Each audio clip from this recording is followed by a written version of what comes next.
How you doing, ladies and gentlemen? Talking Dirty, episode 3 here, and we got Patrick Daniel, and we're all in collared shirts today, different colors, but it works out, and we're here to cover some more racing topics this week. So where'd y'all race this last weekend anyways? I think y'all ran some modifieds or something like that? Run over at Lone Star Speedway. They had a big show for the sport mods, and the modifieds were there too.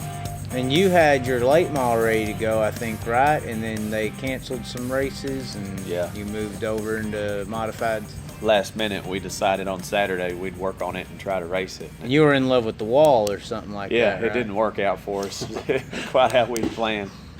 All right, ladies and gentlemen, so first topic on the show today is restarted, because this is pretty messed up what we saw here. It's a very interesting restart from the Heart of Texas Speedway in Waco, Texas. First off, I want to say the track's great track. They've done some improvements over there. They got the catwalk made up. I mean, I think y'all have a show y'all are promoting out there. First week of September, Southern Nationals, 11,000 win sport mod. So racetrack's been great, so we should have a good show there this year. And haven't heard anything negative or anything eye-catching until this last weekend. They had a restart, and we have video of it, and we'll show it here. Apparently, off of turn 2, the lights go out, and their track rules are if the leader makes a racing move or the light goes green, then it's full bore go or something like that. So, eye test tells me this is restarted. That's all I got to say. I mean, that just is not right there. What do y'all see on this deal? I don't necessarily agree with it because the average racer at tracks week in and week out, you know, they typically start from 3 and 4. You know, that is a local track rule they got. But to flip the green on the back straightaway off the turn 2, I mean, what? The guy going from 6th to 1st, more power to him. But it's I don't agree with that on a restart. I think it should be a fair shake. The leader's out front for a reason. You know, he should be the one taking off. Now somebody was telling me how the track don't need this. This is their rules. Rules is rules. Well, maybe sometimes you need something like this to maybe revise your rules that you got there so something like that don't happen again, because eye test tells me that just wasn't right. What do you think? Yeah, I don't agree with it at all, but, I mean, if that's their rule, and everybody knows it, and they were made aware of it, then everybody should have been ready. I don't think it's a good deal. You know what I'm saying? You get somebody's shit tore up back there if they're all trying to get out of line and go at the same time, you know what I mean? Right, it only looked like 1 or 2 guys knew what was going on. Right. We watched it a couple of times, and they went when the green light went on, but, So are we blaming the flagman? No, I'm not. It's their track rules. I'm just saying, I think. Oh, hey, flagman turns it green, though. I mean, yeah. So, I mean, I'm not gonna put blame on nobody. That's their track rules. It is what it is. But I think for when you have cars come in from other tracks that ain't used to that don't know that, I think it's kind of a disadvantage for them because they don't know. Even if they're told in the drivers' meeting, I mean, it is. Yeah, but even if they are told, that's so out there how that just happened. I'm not gonna pull out of line and take off past everybody like that because I think I'm gonna get at any other track I'm gonna get put back. Right. And not penalized to the rear, penalized 2 spots. I don't know. That's just general racing knowledge across all the other tracks that we go to, and racing etiquette. Yeah, racing. Right, that's a better word. I feel like, you do that, you're gonna get put back at any other track. It fails the eye test to me. It just don't look right. If it don't look that badly, I mean, if it don't look, it just don't look right. Well, here's the thing, man. When you're leading a race, I mean, you got a couple advantages, but there's a couple disadvantages too that people don't think about. You don't necessarily know where everybody else is running on the racetrack. You know what I mean? So if you've earned the position to be on point, then through that you should have the ability to start the race within a certain parameter. You know what I'm saying? That's usually typical track rules. There's a restart zone between these 2 tires, or they'll have a line like at Kilgore, restart here. But the leaders, is granted the right to restart the race because he was the leader when the caution came out. You can't fire before the leader does, at most racetracks. At least not let it go. You know, you shouldn't be. I mean, you can, but like he said, usually that means you get put back or you're penalized a spot or something along those lines. Your general concept is you're going to get put back. You know, if I take off and pass 3 rows of cars, I'm expecting to get put back. I'm going to hit the brakes because I ain't. Now, what if you're the leader in that situation? What's running through your mind when you see that happen? 2 guys blow by you and no one else, and it just stays green. I'd probably be pissed. You know, know, for sure. I'd be irate. No, I can only imagine what he would do. He'd probably throw a steering wheel at somebody. You know, if you know the routine, I guess it's one thing, but it's, you know, for the outsiders that don't know, that's kind of it's a different rule for, you know, format for, you know, that we're not used to. And especially if it is the green light coming back on, if you're an out-of-towner, you're definitely not thinking they're about to turn the green light on the back straightaway. Yeah, that was a little soon, I thought. I mean, if that's their rule, that's fine. I mean, and maybe that's something they do every week, and those few guys knew that that's something that they do. I know they start on the back straightaway because, you know, we've been down there a couple of times, but I'm not expecting them to allow the, you know, 3rd, 4th row to be able to jump up there like that. You know, turn 2. I know they've got the rules that leader bobbles, you know, weaves or does anything, it's fair game for everybody behind him. You know, I don't agree with the leaders weaving back and forth, but, you know, I think there's a point where you give him a warning on the radio if he does something like that. I don't think you just open up the track and let everybody drive by him. Yeah, definitely. I think the bigger deal there to me is also, you know, like he brought up, you're the leader when it goes caution. There's supposed to be some kind of thing you're granted when you go back to green because you were the leader when it went to caution. It's just like it always pissed me off when you're racing a lap car. You're a leader. You catch all these lap cars and drive by these fuckers, and then as soon as you get done, they put them right back. You know what I'm saying? They make them go to the tail, and they put the 2nd place car right on your bumper. Right. Like, dude, he should have to pass all them guys that was struggling tonight, just like I did. Is that something racers struggle? Because I think fans love that. But it seems, but I mean, I think fans like it that, you know, wow, there might be a guy pass for the lead now, whereas the driver, you know, that rule kind of, you know, they always put lap cars in there, and then until about 10 years ago, and that's when they started putting the lap cars at the back, trying to spice up the race for the lead for the fans. So for the racers, for y'all, I guess y'all don't like that at all, huh? Just that's so. I mean, if you're running 2nd, hell yeah, it's great. Exactly. Well, there you go. But if you're leading, it's terrible. Let's just be if fair you're about that guy's had to work past them and dodge some of them. You know, so why can't you just be, you know, nice and if you're the leader, sacrifice, you know, because everybody else is benefiting, the fans, 2nd place. I mean, yeah, I guess it's just, you're used to leading. I guess I mean, y'all used to leading. Both of y'all are winners. It's just in my perspective, it's just a democratic way of thinking. Oh, God, here we go. You know what I'm saying? That's all. But then you like the democratic way if he's running 2nd. Give me something, although I didn't earn it. You know what I'm saying? I mean, that's all I'm saying. It should be fair. And you know, if you're trying to be as fair as you can be, the lap car should go in between there. Now, if the lap car opts to move out of the way, go to the back, hey, that's his business. I mean, you can't complain about that. It is what it is at that point. You know what I'm saying? But I've had series and tracks get on the radio and tell them lap cars to take their ass to the back of the field where the 2nd place guy can drive to your bumper. It's like, Well, there are times in our sport where you can, you know, just buy a race car and get out there where a guy ain't that great, and you probably don't want him up there around all these $80,000 modifieds. I mean, there's some truth to that too. But hell, I mean, that leader had to be around him too. I've been in lap traffic before, and you know, sometimes you just miss it, man. You're just terrible, you know. But those guys ain't gonna learn any other way other than get out there and do it. You know, this is not you can't learn this any other way, really. You have to work on your car in the shop and go out and race and trial and error. I mean, I think Jason can attest to this. I was trying shit Saturday night, and it was terrible.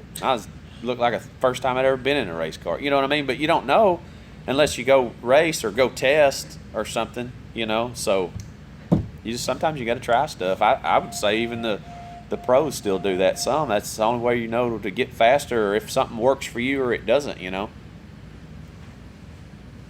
I agree with that. Throw the lap cars in there, huh? Either way, I don't care. As long as we're, you know, putting on good racing for the fans, you know, I'm kind of with him. We was kind of used to just like I said, in the last 10 years, that's when it started It's changed, but I understand both sides of it.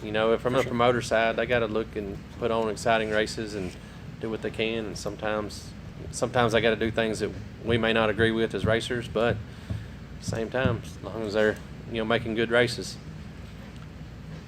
All right, well, on to our next topic. He was just talking about pros, and that's going to be kind of, I guess, well, I wouldn't call them pros, but the Ricky Stenhouse, Kyle Busch, the name of this topic, back in the field. So did you get to see a clip of this? So the gist of the situation was Stenhouse was in an incident. Pretty much he even says he kind of caused it. Wrecked the field. Kyle Busch, as usual, runs his mouth. And, my personal opinion, Stenhouse, as far as the big three dirt guys in NASCAR, he would be like Chris Bosch or something. He's just there. He is one of our dirt guys, but Larson, Bell, those guys, I would put a little bit ahead of him. But sure. Busch comes out, runs his mouth after the race, runs his mouth all week. Then they get to the press conference, and he was asked if Stenhouse had reached out to him, says no, and then he's asked, does it matter? And he's like, I ain't got time to worry about people that far back in the field. And Stenhouse, apparently approached him and, told him to choose or pick your battles wisely, and right. He said once he gets, you're going to have to deal with me even if you're lapping me or if we get our cars better. What's y'all's opinion on this whole situation? I have a different angle to come at this, but I'll let the regular people talk about it first of all. What do y'all think about what happened here? Man, I think I like it. Yeah. It's good. It's good. I think it's good for the publicity of NASCAR. That's the kind of stuff they need, really. Yeah. They need a Batman and a Joker. They need that riff-raff, that little. Because I'm telling you, I hadn't tuned into NASCAR or kept up with shit all year long, and as soon as that happened, I was like, whoa, hang on. Now, I've kind of been following it a little bit myself. But still, this isn't like two guys up front. I mean, Kyle Busch does have a point. Stenhouse acknowledged him, we're not up front. I mean, they can have a rivalry, but if one guy's in the top 5 all day and the other guy's 20th to 15th. It don't matter. At the end of the day, if you got two men that are grown men and neither one of them's a punk and there's a chance they may square off, just like you said, MMA fighting sells for a reason. Right. You know what I mean? I'm going to watch I don't care who's running in the back or who's what, because, like he said, at some point, being on the racetrack, you're going to race every car that's on there throughout the year at one point in time or another. Right. And, I think it's great, actually. And I see both of them's point. If I was Kyle, I probably would have said exactly what he said. If I was Ricky, I'd have said exactly what he said. You know what I'm saying? I mean, you got to stand your ground and can't look like a chump to somebody else, Right. So. Yeah, no, Kyle Busch statistics, show. I mean, he's one of the best out there in the stock car world, and he proved it in late models. He got out there and run the Prelude. But all in all, we need a good rivalry like that. For sure. See a little action going on. I don't know. I mean, when he got in a late model, he was racing against a bunch of guys on the same skill level, and then obviously the video clipping we had of him getting destroyed by a local late model driver. I was going to point out to the point that Stenhouse made when he says, when we get our cars better, what if that just goes to show to you how much better is Kyle Busch right now, because Toyota's on top of the game. Ford's obviously got a lot of things going for him, but we were talking about this in previous episodes. The cars is what's making the difference more than anything else out there on this level of racing. I don't think Ricky Stenhouse Jr., even though I call him a Chris Bosch as far as the dirt track heroes out there, I mean, if you put him and Kyle Busch in any other dirt racing vehicle, I think he would just wax Kyle Busch up and down the floor. I mean, what do you think about that emphasis as far as the cars? He made that point. He said he's a lap car right now, but I may be up there once I get my cars better. I mean, to me, that kind of explains the whole situation with stock car racing. It's really not the guys making the difference, it's what car they're in.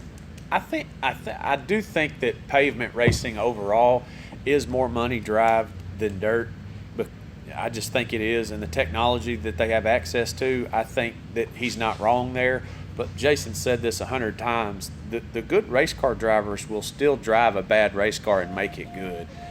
Like Kyle Busch is not a punk. You know what I'm saying? He has days when he runs outside the top 10, though. You just don't hear about him because he wins when he hits his setup. Well, we all have days. Yeah, nobody's perfect. You know what I'm saying? I mean, you're going to struggle as a human, and maybe they were testing and trying something. Maybe they, who knows? I mean, maybe they had equipment problems that day, or I don't know what the case is, but I think Kyle Busch is a little bit whiny and whimpery, in my opinion. You know what I'm saying? I mean, he's one of those guys that can kind of dish it out, but don't really want to take it back. I think he's on a high horse. I think if he had to get out here on dirt tracks with regular men who race and are just as good, and he can't outmoney them or have a better car or team, he would get humble real quick. Because he acts so cocky because he's won so much in that division of motorsports. But if you look at his career, he's been in Hendrick cars, then he went over into Toyota. He's been in top race cars his whole career. I'm not saying he can drive. He can drive a race car. Right. But like I said, you got a weekly guy at Eldora or at Williams Grove just destroying the guy, in a late model. I think he should think about that more than once. He's a great race car driver, but I really don't think that he's all that stout if you put him out there against stiff competition. There's certain routes to stock car racing. Stenhouse has used one route, but I just don't think the best drivers are up there. He's going up against a lot of lucky guys, and that's what's up there. It's really the truth. That's what's going on. I think Kyle Busch is one of the best drivers in that division, and I think that he's, he really did. I know he wasn't particularly racing a whole lot of people, but he was racing Tony Stewart in that Prelude to the Dream, and there was at least 2 or 3 decent dirt guys in that deal. But at the same time, an A main at the World 100 is better than that entire field. I don't argue that at all. I'm not saying that, but I'm just saying that Kyle has proven to me that he can get in a different car and go good. Like, he's a race car driver. I've seen him drive 2 or 3 different things. A truck, whatever. There used to be Busch cars. I don't know what the hell Xfinity cars or whatever. I don't even know what the hell they call them anymore. But anyways, this guy's bounced around through several different ranks there and had success. I mean, he's not a scrub. What about, so then how much would you scrub Scott Bloomquist for his slump when he tried the trucks? He's just a bum? No, I mean, come on now. Come on. I mean, he went out there and looked like a joke. He did. I mean, if you're an asphalt fan, you're looking at that and be like, see, I told you these dirt guys are a joke. Oh, there's their Scott Bloomquist. He sucks. Look at him. This is what they say. I agree. I'm just taking your same mentality you placed onto him being able to jump from these cars and putting it onto Scott Bloomquist. He overthought that too much. Yeah. And tried to. I know, no sway bars, horrible idea. Yep. But he messed himself up. But that's one night. I think if he had to do over again, I think. So is the Prelude to the Dream when Kyle Busch beat all the subpar talent. Timeout. Okay. Let's back up here. Kyle Busch got in a Bloomquist car, which is proven hands down to be one of the best race cars and pieces of equipment to ever touch the dirt at Eldora. I'm pretty sure those trucks were. The truck he got in wasn't bad. I don't doubt that, but I'm with Jason.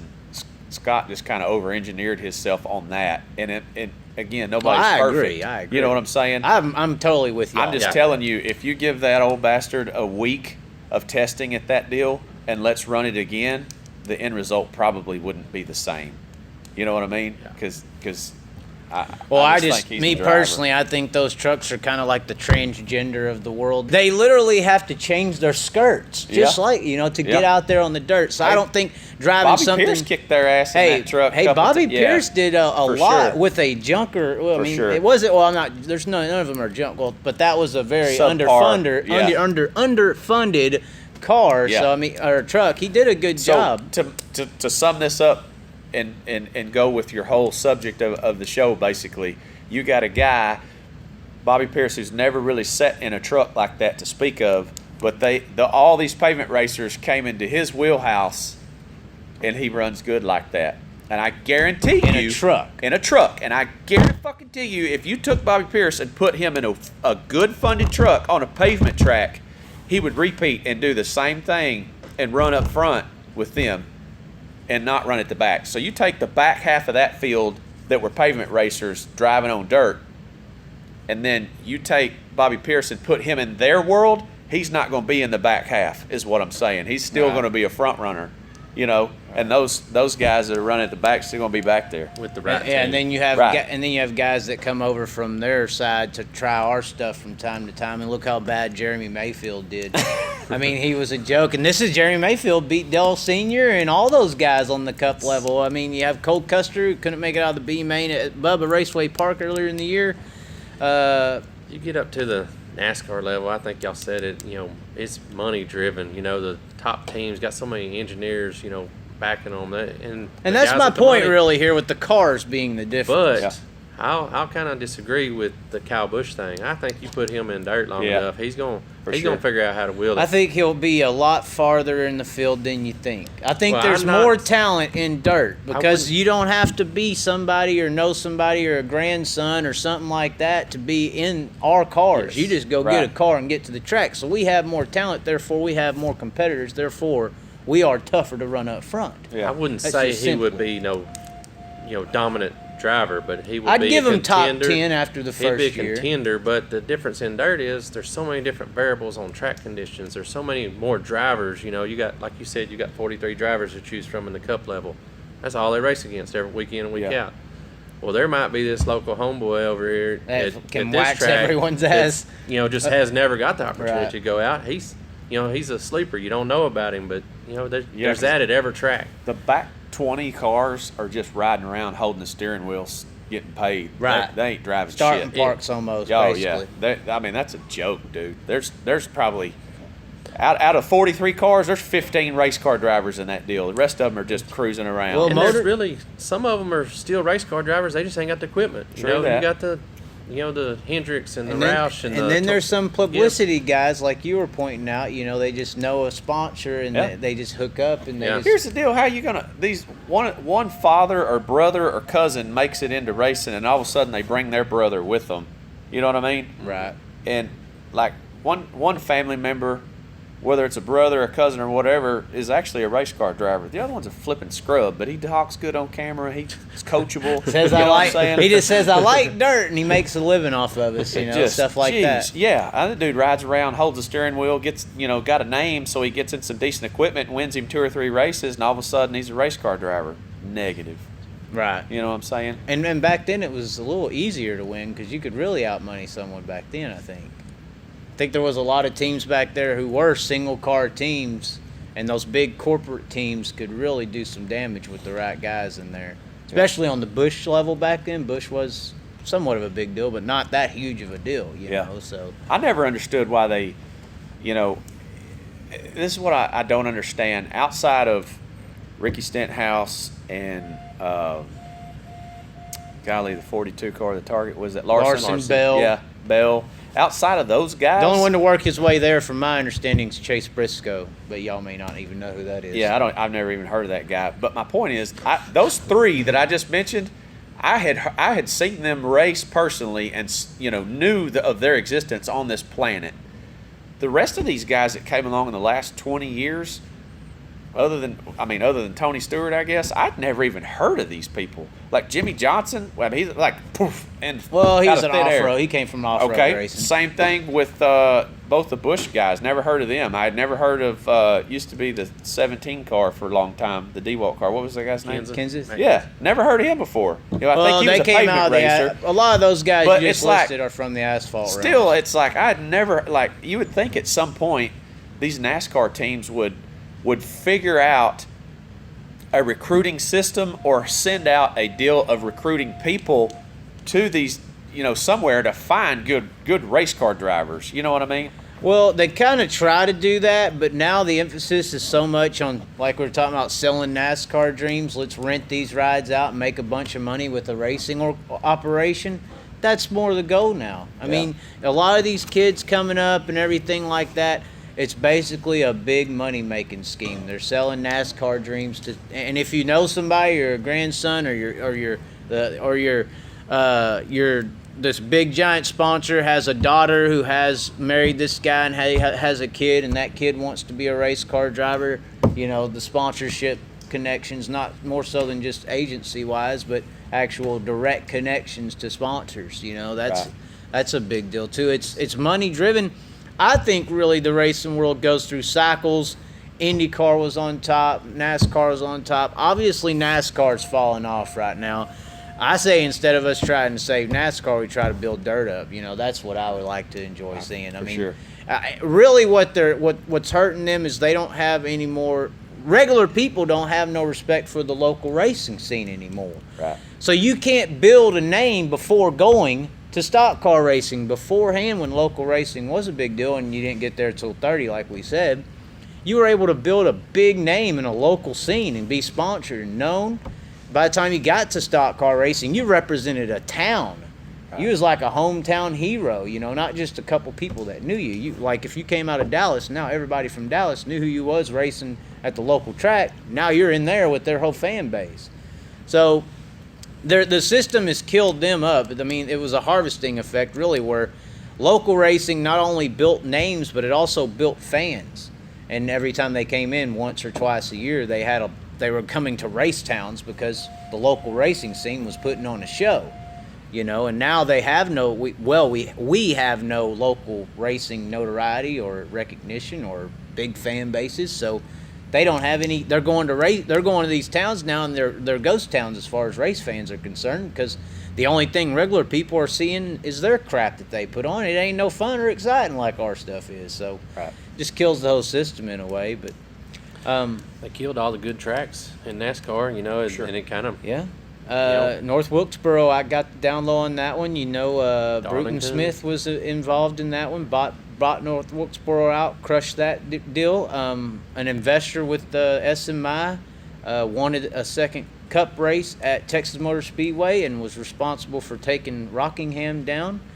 A lot of business. I mean, it's very interesting how you can monopolize a motorsport real quick with just a few people. And people always ask, why does the NASCAR rules kind of sway to Penske Motorsports all the time? Well, Penske owns half of IS. And they own half of France Family Speedway Incorporation. So, I mean, the biggest issue we have right now in racing is monopolization. And hey, that's why I don't like Toyota either. Who controls Keith Kunz Motorsports that has all these sprint car guys going? TRD, Toyota is on top of this whole damn thing. And Penske mixed in there with Ford a little bit. That's why the Chevys aren't performing where they're at right now, because they don't really have too much skin in the game as far as who they can tell what to do, you know, so. Yeah, I'm out on all that research there. I didn't read. Hey, I just know this stuff. I just know. I just know that stuff. It does. None of that surprised me though. But it's sad. That's kind of that's just the way the world works in general. Well, yeah. I mean, it's just how we talk about politics all the times. You know, just like this racing thing, what you see on TV ain't always what's going on. It's what's behind it. Follow the money trail. Yep. You know, that's what you do, is follow the paper. Yeah, it's called the golden rule. Whoever has the gold makes the rules.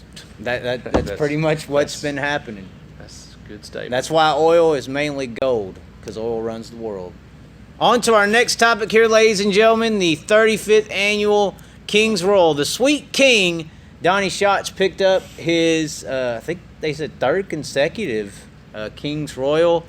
We're on this topic mainly because looked to me like Brad Sweet could have won it. He was closing in on your leader. For sure. And then a car you thought, I guess, was on the lead lap, and we just informed you that Daryn Pittman was on the lead lap. No, I thought he was Daryn Pittman was a damn lap car, ladies and gentlemen. Right. What I got the a hell? different opinion about that. You have a different opinion, huh? I had an opinion I saw that you was racing. snooching up to Ricky Thornton Jr. earlier, agreeing with them. Maybe he don't know that either, but yeah, Daryn Pittman was a lap car, and I think bet they're Ricky on the Thornton same disagrees with what he said now that he knows he's a lap car. Oh, dude. I mean, Casey Kane Racing here, too. Yeah, I don't care who says what.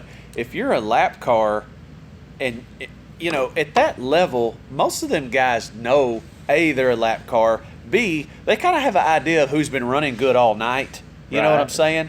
Places like that, they're scoreboards. You know who's running Yeah, front. There you go, Yeah, I've been told in places like that, they got a friggin' big screen TV that you're driving, watching as you're racing half the time. You know what I'm saying? But, I mean, the chances of Daryn Pittman not knowing that his teammate was behind him and was not battling Daryn for position, but trying to race for the win. At the end of the race. At the end of the race. Like, if he didn't know that, I'm just telling you right now, if I was Casey Kane, if I didn't relieve him of his duties, he'd have took a super duper ass chewing. And that would have been the last warning he ever got from me for costing my car to win the race. And I'm not saying that he should have, you know, Daryn shouldn't have done anything dirty to the 15 car, but he damn sure shouldn't have raced my guy up the racetrack and all around and tried to drive back by him and whatever else. When you're already a lap down, dude, surrender. Like, just go down. Right. You know? Sweet did a Hail Mary slide job, but That's my teammate. He knows I'm racing for the lead. Hey, he's going to cut me a little bit. Even if you're if he ain't your teammate. Yeah. He's a lap car. Thank you. Yeah. I said earlier, I thought there was nothing wrong with that. I thought it was racing. I did not know he was a lap car. That is totally wrong. And to see how he was a half car length from winning, or at least battling. Yes. If it that cost doesn't, him the race. yeah, because that was about. I see question. at least 2 or 3 laps of momentum killed right there. Absolutely. It cost him the race, period. Or at least the opportunity to race for the race He win. lost 20 car lengths on racing Daryn Pittman. And then Shocks gets out after the interview and says, I was terrible. Like, I was just trying to hang on in there. You know what I'm saying? Right. He just confirmed what I was saying earlier. He had track position, and obviously he's skilled because his race car, he said, was subpar. Right. So, but he was still fast enough to win the race. But had the 49 car got to second in clean air, Right. I think Clean air is huge. I think it would have been. I think it. it would have been a different. I think your outcome would have been different because Donnie obviously didn't feel that great.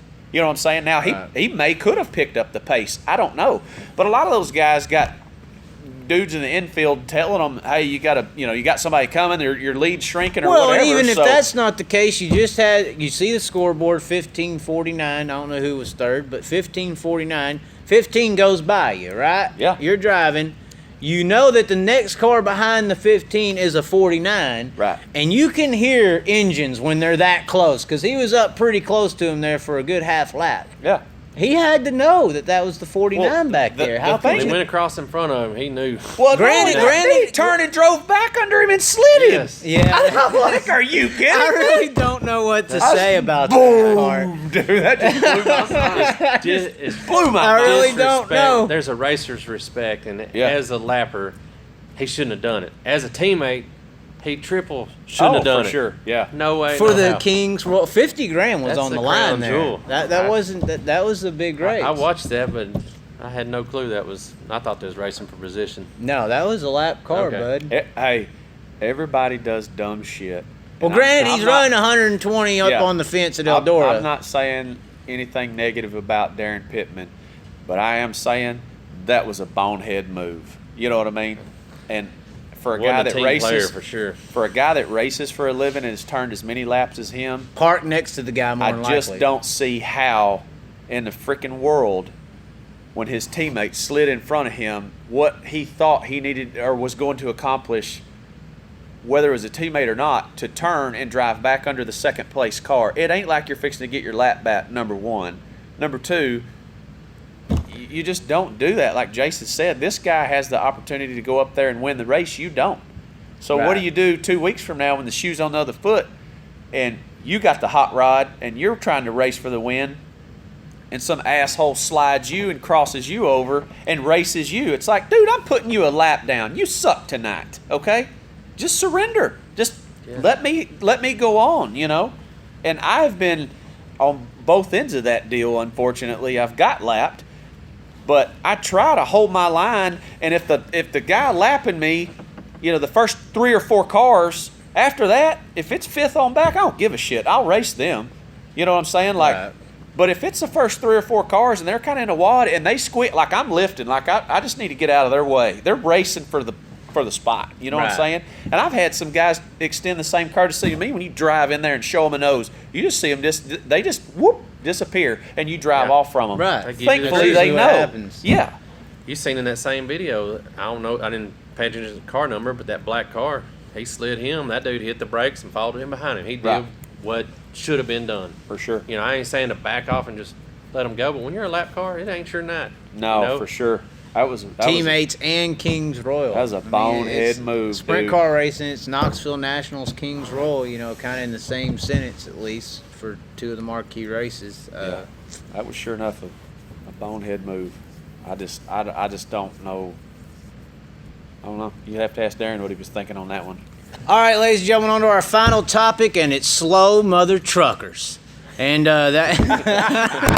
and that's exactly the title we have here, and it's about this dirt derby they're calling it this year. You said that's a horrible name. Yeah, that's a horrible name. We got- Derby. It we makes got- it sound more hillbilly. Like, you know what I'm saying? They That gotta just- label us like that. Yeah. We gotta stay in our It almost place. sounds like it's a demolition derby on Right. dirt. is Exactly, What it sounds exactly. Like. It's just, Yeah. It's sad. So we do have some dirt racers. Y'all obviously know the modified guys here: Kyle Strickler, Nick Hoffman.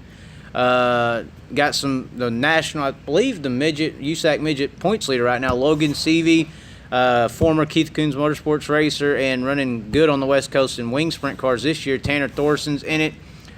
Jeffrey Abbey, who's a local guy here from the area, kind of the state, the region. Yeah. Chris Wyndham also in there, USAC sprint car driver. What's y'all's opinion on this race in general? I said it earlier, it's more so a transgender event, changing the skirts out, slower than factory stocks. I mean, I wouldn't judge any one of these dirt track racers' performances on that track as a talent judgmental system, because I just don't think it's a dirt car. I'll judge these guys when they're in modified sprint cars and late models, because that's a real man's race car, in my opinion. I don't dispute the real man's race car deal. The one thing I will say is everybody, pavement racers included, is going to race the same truck on the same surface. So, that's not the case, because funding is completely different across the board. Who knows what's a good truck? Who knows what's set up Funding right? is important on the dirt, though. You see Bobby Pierce. How they drive those cars is not. You can't even get too sideways, or you spin them, or they'll spin out. Like you can barely cross them up. You can't really drive the car. The car kind of drives you. Same thing on asphalt. Yes, it doesn't matter as much as their pavement events, but car quality, truck quality. Even though Bobby Pierce did a hell of a job in a lower funded car, but he didn't have $40,000. That is to run. What's going on here? Is that the price tag? That's the rumor I heard was he had to pay $40,000 to run it. That guy's good enough to run. I mean, anywhere in the country. He pretty much put it on him when he tried it out. Yeah, I don't even understand that. If you are Hendricks or Penske or anybody out there, and you see this no-name kid that, or to y'all probably, and he comes up through there in a truck that's less equipped than what y'all've got, and he literally just straps it on you like a porn star, good and tight, and pours it to you. Are you not going to go and say, hey, next year, why don't you come drive for us? Maybe we'll do a little test and we'll do this. Maybe you could learn something for your pavement guys through him, and how to drive. Give that guy a shot to win and do some good. Put you a real. But there again, it's just also, it's almost like old school table manners. You got to have the white gloves on, and you have to hold the tea glass, and the forks have to be. You have to be so coachable. And these hard working rednecks that run dirt, they ain't all rednecks, but hard working, working for what they have. They don't want to be told what to do. They want to be able to build what they race and do what they want to do, and be talented for what they have. Here's the deal. You are racing on dirt, yes. Okay, so the dirt racers have a small advantage there, but they've never sat in those trucks or driven those trucks. The horsepower, the handling, nothing. They're starting from ground zero on that. Now that this went on 2 or 3 times, some of these pavement guys and all these engineers that they've got, and this, that, and the other, they've got a little bit of history in a notebook now, so they've got a better advantage over a dirt driver at this point. All these guys are behind the 8 ball, but I'll kiss somebody's ass if one of them guys on that page is going to do good in that race. Well, I definitely think Logan Seavey will do good, because he does a lot of simulation racing right now. You can get on iRacing and turn 5 million laps if you want to on Eldora in a truck. I think that's a pretty big advantage. Whoever does that on this list is definitely going to have an advantage. Nick Hoffman, he's always good in anything he does. I know he sim races as well, but Logan Seavey is the next Kyle Larson, according to everybody. And I know Seavey, known him for a long time, actually, before he became what he is. Similar story I have with Larson, but Seavey's really good. I'd like to see, though, Strickler, Hoffman, or even a guy like Wyndham do real good. But, man, 40,000... 40,000. It's probably crazy. Some of these other rides are probably more than that. It takes money. We know as car owners. This is to even show money. If you can do it. Yes, and I understand from the car owner's point of view, it takes money to get them, but put a good driver in them, and instead of your guys that are cropped for the, being able to talk and being able to show and all that, put a racer in them. Yeah, that's what's wrong now. You got half the field out there, it's not even race car drivers. They They're just look groomed. good. They just look good in front of a camera. They speak well. They're very well educated. You know, they have that going for them. They can remember. I mean, they're almost like paid actors. Who really likes that? Nobody. Yeah. Why do people like Tom Brady? Yeah, he goes out there and kicks ass, but if something goes wrong, he's throwing his helmet across the damn bleachers. Sure. I mean, He's a fun guy to watch. He's emotional. Yeah, exactly. Right. None of these guys, they've never had to strive for something, you know? In those other sports, you have to be better than another guy. In this sport, you can literally just pie your way to the top to where you are silver spoon fed all the way, and you ain't ever got to dig deep and try to be better than someone at an extreme level like you do in other forms. So I think these guys just ain't pushed hard enough. I agree with that, and I get the first go round having to pay some money. You know, like these guys, like Bobby Pierce, late model driver. Okay, great. So the first year he has to come out of pocket and pay 40, 50, 60,000 to rent his ride But to do once that. I show I can do it, Once he yeah. showed that, how is one of these bigger teams not come and said, "Hey, man, every year from now on, you know what I'm saying? We're gonna, I don't know what." You gotta be choosing teams. For sure, man. I just don't see how you got a guy with that much talent that he just displayed it for them, and now all of a sudden, you know, 40 grand to think about it. 40 grand. You know what? You give us another 40 grand, and we'll graciously let you have this turd wagon that you whipped us with back. Look You know what I'm saying? Look at your Right. Josh Richards story, Yeah, man. same and thing. that's not 40 grand on when it came to that. It's million. Right. And that's just to go out there and say hi to everybody. Right. You know, it's ridiculous. I think the problem is, like I was talking about earlier, since the local racing scene and other forms ain't getting Shit. Hang on a minute. names I've built got up. it. NASCAR should go to a freaking crate motor.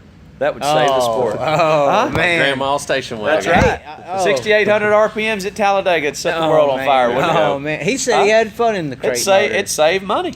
He said he had fun in the crate. we had motor. it. But I guarantee Hey, you what, it would we save had him money. I guarantee you I guarantee you right now, if those cars cost twice as less as they do, the price to get in them wouldn't change, because it's all about selling that NASCAR dream to these young kids Yeah. and parents. For sure. That's Yeah. all it's about. Let them show some emotion. Let them show some frustration. Let them, Yeah. get out there and shove each other a little bit. At some point you got to control it, but let some of it loose. Yeah. Yeah, I agree. What about, do you think this race helps or hurts dirt racing? I personally think it don't help us too much. It's a fun little derby.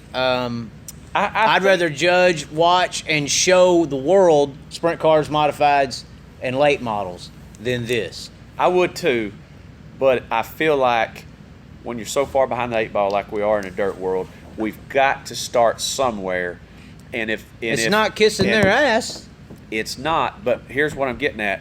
If the TV ratings and the stands sell out and all of these types of things start to happen, and there's a draw because they like what they see, even though they're trucks, it's still a dirt race. Bottom line, it's still our backyard and our sandbox, even though they're bringing their toys. They're still playing in our backyard. So at least we're getting some exposure. And if they see the sliding around and the beating and banging and this and that and side by side and three wide and, guys running in the corner, both of them crooked, leaning on each other in a slide and pull out of it and keep racing, that's dirt racing. They don't never see that on pavement racing. At least they'll be exposed to that aspect of it, and it could cause them to want to dig further and figure out what They that's do pack about. the stands every time they bring them to dirt tracks. How many sellout crowds have they had on the asphalt? Right. They've lost it. Well, there's not as many stands at that dirt track as there is at a Texas Motor Speedway either. Yeah. So, but at the same time, my biggest fear and what I think from the regular general perspective of people who just come out there to watch that truck race is this is all that's worth my dollar. Everything else isn't. If something else was worth my dollar, I would already been here. So I just hope regular people that don't know of dirt track racing, like most people don't, come out and say, well, this is the toppest form of dirt racing here. In dirt track racing, this is the top level. Yeah, Because that will destroy the sport and hurt it, in my opinion. Yeah, for sure. Because it's not the top level, I can assure But you. Those regular trucks on people, dirt are not the top level. who don't know that, Right. that's my point. Well, hopefully they won't build it up to be that. You know what I'm saying? Those guys are coming to race on dirt.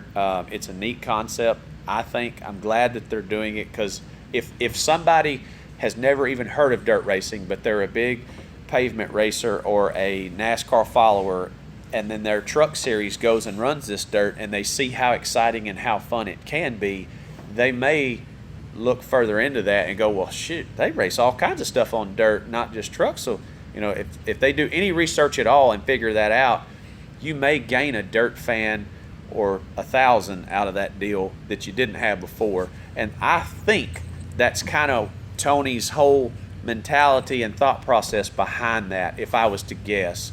Because he's been very big for the dirt world and a big advocate of trying to help dirt racing, which I've always respected him for and thought a lot of him for that. So I think overall it's a good deal in my opinion as far as that goes. I'm not pumped that they call it the Dirt Derby, but I mean, hey, you can't have everything you want sometimes, I guess. I think it was better when they did the Prelude to the Dream and stuff in late models when they got At least all it was that our horsepower cars and speed and you know they look like factory but that stocks was out there. That was you know, but but the problem was half them candy asses wouldn't even get out there and race. Yep. Jeff Gordon did it one year. Elliott Sadler couldn't make it in hot laps. Look at Kevin Harvick. He's one of the best guys on asphalt, but he was terrible in the dirt. Right. You know, but that ain't saying he wouldn't get better, but they never gave it a chance. But then that show, the only problem I had with that one, just like this one, it's the same mentality. That Prelude to the Dream was the last late model race highlighted on SportsCenter. You know, not the actual Dream, but the Prelude. So this was the biggest dirt race in history for everybody. That's the only dirt race that matters. I think our guys need to start getting respect. I don't think this race is going to help it that much. You mentioned Tony Stewart. I was in Lawton, Oklahoma for an ASCSB week event, and they sold out at 6 o'clock. And when Tony Stewart was there, it was filled to the rim. Well, in the A main, Tony Stewart started to get his ass slapped by 3 main cars that were racing for the lead. They blew Tony Stewart's doors off. I mean, this is a great race. Caution comes out with about 5 laps to go. Tony Stewart, you know, he's getting beat. He don't want to be embarrassed anymore, so he pulls off the track.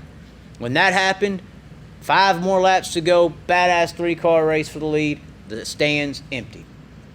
The only person that was worth their dollar bill that night pulled off the track. Everybody else is just subpar.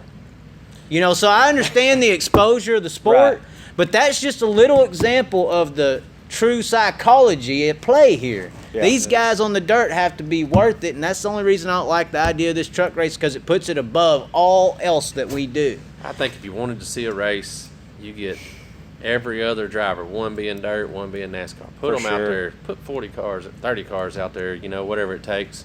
But split them up. Make it part of their points, you know, deal. Don't. That's what they should do. You were talking about the Yamaha deal, which was a great idea. Well, I also had a King of the Wheel deal where it was matching local racers with the NASCAR drivers. Yeah, too. I was going to say, you take every, you know, guy from his region or whatever who's top dog that year or whatever, and like Jason said, you know, you pick 20 and put 20 pavement racers that are the best across, you know what I'm saying, and you take 20 of those and have you a 40-car field and run two races on dirt and 2 races on pavement or something, and call it good, and see where the dust flies. You know. Well, Kyle Larson told me that they can't do that. I'd put Chris Hennigan against Kyle Larson in a modified all day. Hell, I'd put you in a modified versus all of them too.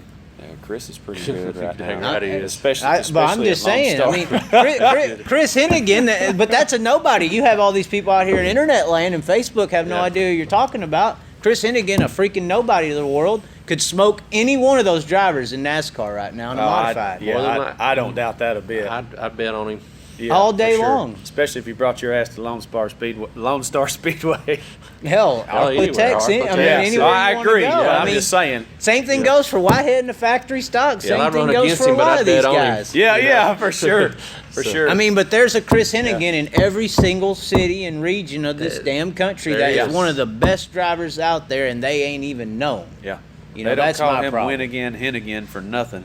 And look at what Bobby Malkus came in and did. So, I mean, and he beat Hennigan first night out. I mean, but Malkus is another animal on his own, you know. Yeah, but he's good. Yeah, just goes to show you, for every guy that could destroy those NASCAR guys, I personally think there's a guy who could lap them, you know. So, I mean, It's just a messed up situation. That's just my deal about the truck race. I hear them talking about bringing the cup race.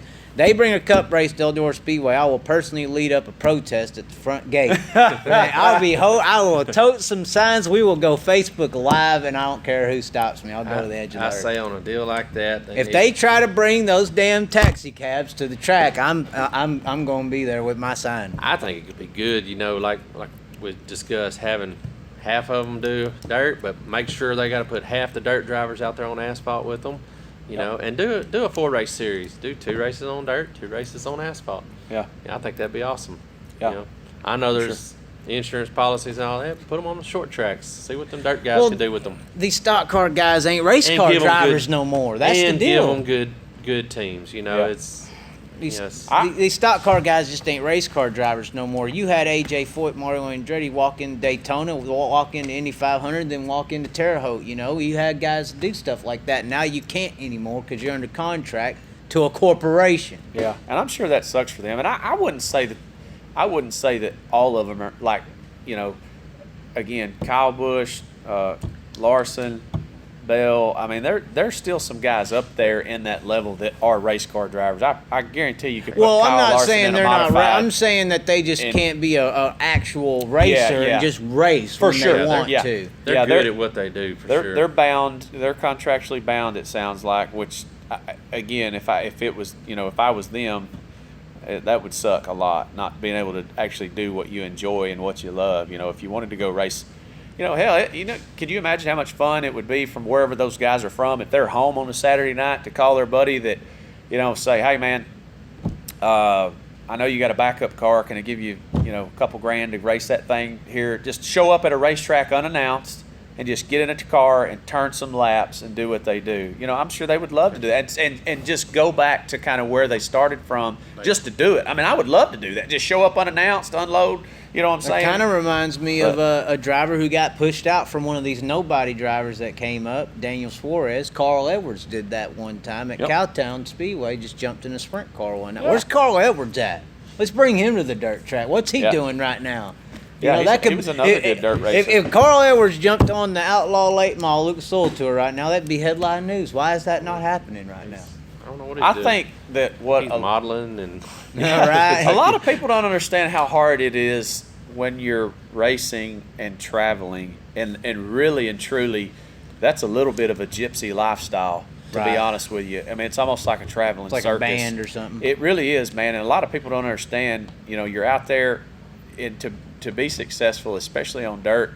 These World of Outlaw teams and USMTS modified teams and Lucas Oil teams and all these guys that travel from state to state, even the Comp Cams Dirt Series that races around here within 4 or 5 states of us, to travel that deal and be successful, man, you've got to have a little bit of help, 2 or 3 full-time paid crew guys to do it right and to do it successfully, because you're constantly just working and maintenance, and every night you race that thing, that car is getting abused and wore down, and you're having to maintenance brakes and change suspension parts and things that just fatigue and wear out. And you pull in a gate Friday night somewhere and you unload and race, then after the race is over, you work on your car when it's cool outside, because it'll be 100 degrees the next day. So you work on that thing 2 or 3, 4 hours sometimes if there's anything wrong with it. Then you load it up, get in your haul truck, shower, drive to the next racetrack that's 4 hours away. Now we're talking 5, 6 o'clock in the morning. It's daylight, and you ain't been to bed yet.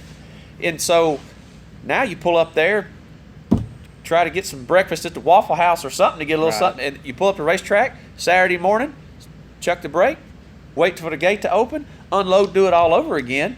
And now Saturday night you load up, drive 4 or 5 hours back to your shop, and then Sunday morning you get up, unload the cars, wash all day long, and maintenance the cars, figure out what you got to have, order tires, order suspension parts, order all this stuff so it can be shipped in, and then start rebuilding stuff on Tuesday.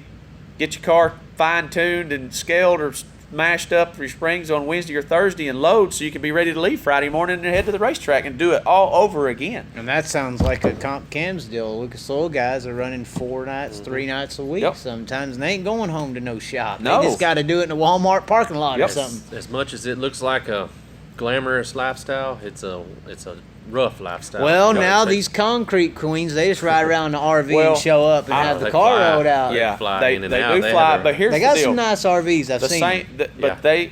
they don't fight the exact same battle. But here's the thing: when they get to that level, now all of a sudden they have a manager telling them, "Hey, you know what? You're not going to fly home and see your beautiful wife and see your sweet little boy or your girl. You're going to fly your ass over here to so and so dealership and sign autographs for 4 hours, or you're going to fly over here and tell everybody about whatever, oil or tennis shoes or whatever the hell they're selling." You know what I'm saying? And so these guys are having to go and fly around and be a puppet, and they don't have the freedom to do what they want to do. It's almost like they sold their souls in a way to the Temporarily, to make they did, because in my opinion, like what I've always thought, for me, it's like if you ever get to that level, you kind of got to go along and get along a little bit to get a piece of the pie to ensure that when that dust settles and that deal's done, one, your family's took care of, like Jason said a couple episodes ago, and two, if you got enough money in the bank, by God, we can dirt race then, and it don't make a shit, and we're gonna have But a you're little still bit of going to be everything. working just as hard as you described. Yeah, but You can it's- have all the money in the world. You're still working as hard as you described on the dirt tour. Yeah, you are, but it's a hell of a lot easier when you got $1 million in the bank than when you got $100. Right. At least you know you got a full tank of gas to get home on. Where Shit, yeah. You know, If that when you're motor starting blows out, up. we're- Hey, but brakes living and on rod the blow, edge, you got hey, two that's more right. sitting that's in the not floor as just like it. exciting though. It's not as exciting. You're not living on the edge, Yeah. There's an adrenaline rush. Endorphins are released. Same it's a thing love for the happens during sport, working out.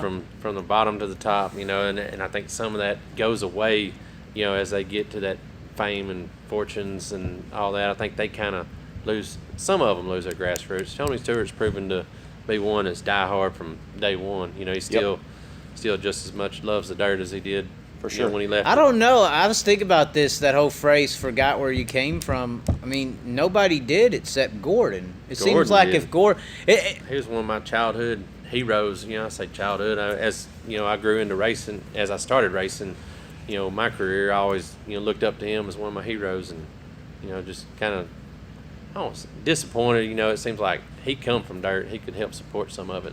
For sure. Somehow, And he don't. It's not even about finances. Those guys Right. don't understand. Like Kenny Wallace, he's all the time on there trying to pump dirt and just do things that don't.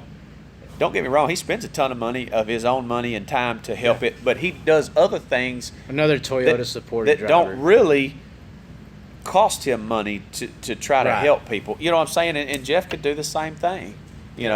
Well, Gordon, you've noticed once he got onto the commentative side, he brings up dirt as much as he can now because Well, that's good. I think he looks I at don't Tony watch him Stewart. enough. I think he looks at Tony Stewart and he looks at Kenny Wallace and sees how much fan base they've gained just by mentioning dirt tracks. So he's trying to jump on the same bandwagon.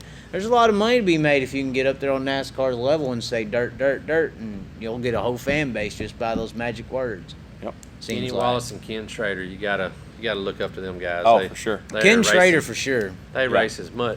When they was racing NASCAR, they raced as many dirt races as we run in a year. Yeah, I'm gonna and tell they you, run NASCAR. That Kenny Schrader parked beside me at Texas Motor Speedway one year, and I'm gonna tell you what, if you didn't know he was Kenny Schrader, you wouldn't know that he had ever had a dollar to his name. That was the nicest, low key talk. Whatever the story was with their hauler, they couldn't climb on top of that high dollar bastard and watch the races. So he asked me if he'd come stand on top of my trailer, and I was like, yeah. Like, bring a Sharpie, dude. Like, sign the roof of it or Right. something. You know what I mean? And stood up there and watched some races. The classiest, nicest guy. It was ridiculous. I mean, he talked to me like I was somebody. I can't benefit him at all. And I asked him all kinds of questions. Like, dude, how'd you get started? How's a guy go from nothing to make it to the top? And, and he was just very knowledgeable and just an all-around super good guy. That's cool, I think. Yeah, I do We too. need more people like that to help do that and bring attention to what we're doing over here. I think would help. If you could ever get mainstream media hooked in and get some good ratings, it'd be a good deal for sure. But it'd probably put a hurting on NASCAR because watching an overweight guy who can wheel a race car around 6 inches off the dirt off a wall on a dirt track, Right. and then get out and spit tobacco and talk a little smack to the guy that he ran over or ran over him beforehand and wrestle around on the ground a little bit. You know, that's way more entertaining to watch than 500 laps of follow the leader, bump drafting, and Bunch of preppy little flat bill. Yeah, you ran over me in my flat bill hat, and I'm fixing to go get in my I don't- My RV and eat some M&Ms and My cry deal about is, it. why are they on contract that they can't go race a car 100 miles an hour, but yeah, they can race them at 200 miles. They're going to get hurt at 100 miles an hour, but you know. Well, I know that Larson and them, they have certain stipulations to run a certain number of events. Yeah. You know. I would think it's not as much about getting hurt as about the representation. Right. Like those, dude. In my opinion, whenever you get a little money involved, those people start thinking that they own you. Yeah. Like I Yeah. can tell Well, you and they where do. you're going to go, They do. where you're They going to spend can. your time. Yeah. Oh, well, you're not going to go there and do this or do that because you might drive a car with somebody else's name or business on it, but I'm paying you to drive my car. You know what I mean? So if he goes and gets hurt, per se, in a dirt car, whether it's a factory stock or a sport mod or even a sprint car, he don't make a shit what he's driving and can't show up and drive his stock car, well, shit, that causes a whole nother issue. So I don't think that those guys who are actually driving now, it's not that they don't want to come run dirt. They probably just I mean, all of them can't. that do run right now, I think pretty much run on dirt when the allowed races. And I think that allowed races section was added after the Tony Stewart incidents, not just the incident with Kevin Ward, but when he got his Hurt. legs broken. Yeah. So I mean, and also the Chili Bowl when he got hurt and missed Daytona. So you got 3 incidences there when Stewart was contracted up, and he's breaking his legs, flipping at the Chili Bowl, and the other incident that before that you didn't even hear about him being restricted or numbered events or anything I like can see the that. sprint cars to some extent. You know, them guys restricting them, but you know, because them guys are so fast, and you know, they are more subject to get hurt in a sprint car than than the lower the late models and the other modifieds. But Yeah. but man, let them guys live a little. Yep. Get them off the plantation. Stop slaving them to the dollar it. bill. Dude, I wouldn't deal well with that if they told me you can't run a dirt car any at all or this or that. I would really. Well, what struggle about with like that. Larson and them's deal where you have a number of events you can run? Pick them and do them, boy. You have to Yeah. bite your tongue and deal with it, but it's Yeah. You're my little slave. Pick them and do them, boy. I'd really have to sit down and Don't give me no lip.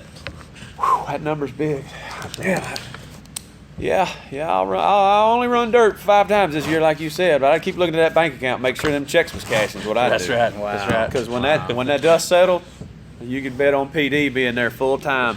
Them some bitch be calling me, be like, "Hey man, can you bring that whole traveling circus you got to the races here? We're gonna pay you just show up." Because man, I'd have my own party bus, stage that folds down, big lights and shit. They wouldn't even need a race when I showed up. Right. What'd you say? Have it strapped on like a Oh yeah, porn star? that's right. Yeah. Well, I guess that's going to do it here for our 3rd episode with Talking Dirty. We'll see you next time here Patrick? for Patrick Daniel throwing up the... Donald Trump. We're still waiting on Oh, that invite. man. That's right, Donnie. Oh. Come We're on, we're bring leaving us to the Chaz White out, House. but me and Patrick. I'll go. Hey, That's right. I think I would have a great conversation. They're just going to kiss your ass. We'll see you next time here on Talking Dirty.